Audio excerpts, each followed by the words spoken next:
अभी जो कहीं कहीं छिटपुट घटना हो जाती है। बिहार बदनाम हो गया था, बीमार हो गया था। अभी अगर कोई अपराध होता भी है तो अपराधी जेल में होते हैं, अपराधी को सजा मिलती है।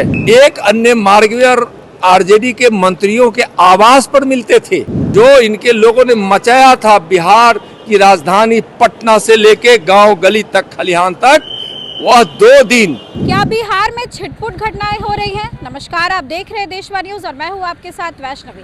इन दिनों बिहार में जिस तरीके से आपराधिक घटनाओं में तेजी आई है, जिस तरीके से दिन दहाड़े गोली मार करके हत्या करने की वारदातें लगातार सामने आ रही हैं। अब इसको लेकर के नेता प्रतिपक्ष तेजस्वी यादव सरकार को लगातार टारगेट करते हुए नजर आते हैं। दोनों डिप्टी सीएम का नाम लेते हुए उन्होंने कह दिया था कि बिहार में अपराधी सम्राट हो चुके हैं, विजय हो चुके। इसके बाद तेजस्वी यादव को घेरते हुए नजर आ रहे तमाम एनडीए के नेता। लेकिन बता दें कि तेजस्वी जो सवाल उठा रहे हैं वो आपराधिक घटनाओं को लेकर के गलत नहीं है, क्योंकि जिस तरीके से रोज खबर सामने आ रही है, किसी ना किसी की गोली मार करके हत्या कर दी जा रही है, इससे यही पता चलता है कि बिहार में लॉ एंड ऑर्डर की स्थिति पूरी तरीके से खराब हो चुकी है। लॉ एंड ऑर्डर डिसऑर्डर हो चुका है। ये तेजस्वी भी कई बार कहते हुए नजर आते हैं।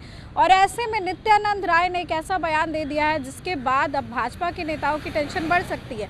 दरअसल जब उनसे बढ़ते हुए आपराधिक घटनाओं को लेकर के सवाल किया गया तो उन्होंने ये कह दिया कि छिटपुट घटनाएं हो रही हैं। सबसे पहले अब नित्यानंद राय का वो बयान। राहुल गांधी ने बिहार को लेकर कहा है कि क्राइम कैपिटल बन गया है बिहार। बिल्कुल राहुल गांधी जी गलत बोल रहे हैं। उनको पता नहीं है कि 1990 से लेकर 2005 तक जब यहाँ जंगल राज था और अत्याचार भय का माहौल था, बिहार बदनाम हो गया था, बीमार हो गया था, उस समय की स्थिति भी उनको याद करनी चाहिए। और आज की स्थिति देखकर उनको प्रसन्न होना चाहिए कि आज बिहार में विकास है।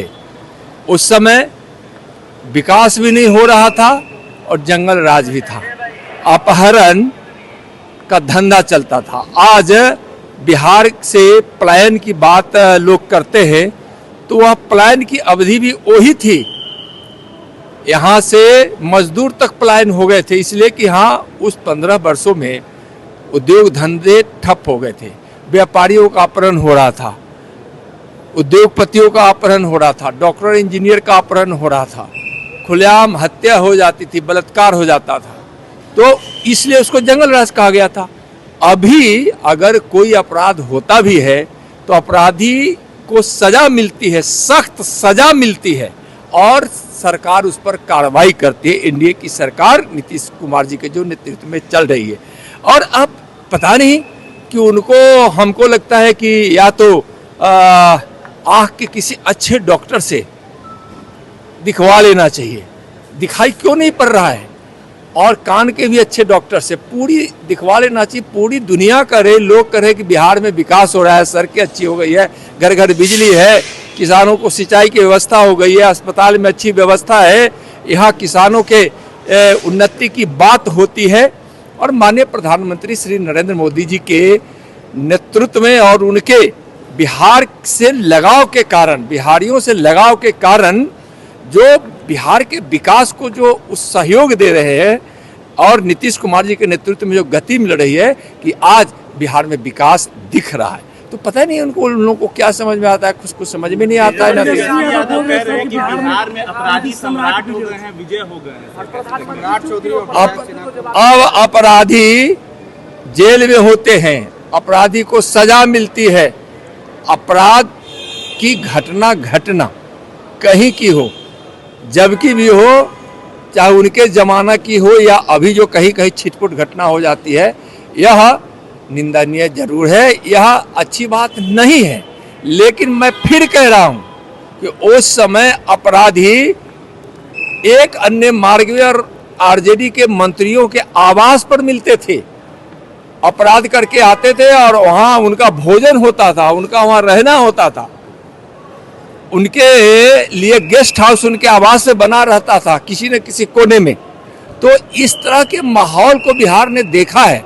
और मैं तो यहाँ तक कह रहा हूँ कि 2 दिन का वह दिन याद कीजिए जब 2020 में 2 दिन के लिए उनको कहीं से भ्रम हो गया था कि हम मुख्यमंत्री होने वाले हैं, और आरजेडी के कांग्रेस के लोगों को लग रहा था कि अब हमारी सरकार बनने वाली है, तो 2 दिन का 2020 का वह तांडव जो इनके लोगों ने मचाया था बिहार की राजधानी पटना से लेके गांव गली तक, खलिहान तक, वह 2 दिन इनके चरित्र को बताने के लिए काफी है कि लूट खसोट, और आज 25,000 दे दो नहीं तो कल 2 लाख लगेगा 2 दिन के बाद, यह नारा लगा था।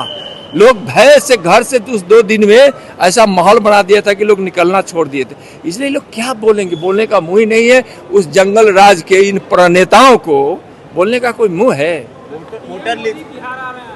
हाँ, माननीय प्रधानमंत्री श्री नरेंद्र मोदी जी जब बिहार आते हैं तो बिहार के लिए सौगात लेके आते हैं, खुशियाँ लेके आते हैं, विकास के लिए बहुत कुछ देकर जाते हैं, और बिहार के लोग मोतिहारी में उनका इंतजार कर रहे हैं। मोतिहारी के लोग उनका इंतजार कर रहे हैं कि हमारे प्रधानमंत्री जाएंगे और हम उनको सुनेंगे, देखेंगे।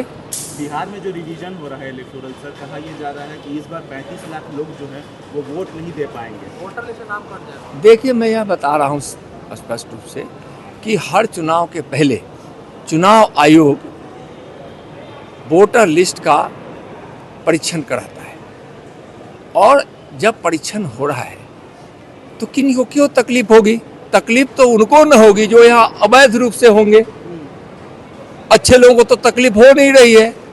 तो जो लोग किसी न किसी प्रकार से अवैध रूप से यहाँ वोटर लिस्ट में नाम ले आए होंगे, किसी का आधार कुछ होगा, किसी का आधार कुछ होगा, कोई किसी चीज़ को लेकर, कोई किसी न किसी तरह से, तेजस्वी यादव नेता जो हैं विपक्ष के, उनके जैसे लोगों के सहयोग से वहाँ जो जमीन पर उनके लोग जो वहाँ खड़े हैं, वैसे लोगों के घपलों से और धोखेबाजी से, चीटिंग से जो लोग मतदाता सूची में आ गए होंगे, उन्हीं को तकलीफ हो रहा है। बाकी बिहार के किसी मतदाताओं को कोई तकलीफ नहीं हो रही। तो आपने सुना नित्यानंद राय ने क्या कहा। उन्होंने साफ तौर पर कहा कि छिटपुट घटनाएं होती रहती हैं जिस पर कार्रवाई हो रही है। अब इस बयान के बाद कुछ लोगों की टेंशन बढ़ सकती है कि आखिर क्या कह गया नित्यानंद राय।